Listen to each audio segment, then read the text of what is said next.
राज्याभिषेक की राजाभिषेक, नक्की कोणता शब्द बोलायचा? राज्याभिषेकच असेल रे. तर शिवरायांचा जो काही राज्याभिषेक झाला त्यासाठी एक वेगळा ग्रंथ किंवा वेगळी पोथी तयार केली होती. कोणी? गागाभट्टांनी. हा, तर त्याला नाव काय दिलं होतं? श्री शिवराजाभिषेक प्रयोग. अच्छा. पण छत्रपती झाल्यानंतर शिवरायांनी जे शक सुरू केलं त्याचा उल्लेख स्वस्ती श्री राज्याभिषेक शक असा केलेला आहे. पण काय? छत्रपती संभाजीराजांनी जो बुधभूषण ग्रंथ लिहिला त्यात त्यांनी पहिल्या अध्यायात लिहिलंय राजाभिषेके.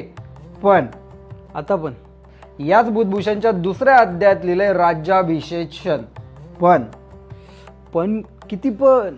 शिवरायांच्या अजून काही पत्रामध्ये लिहिलंय स्वस्ती श्री राज्याभिषेक. पण बोलायचं काय, राज्याभिषेक की राजाभिषेक?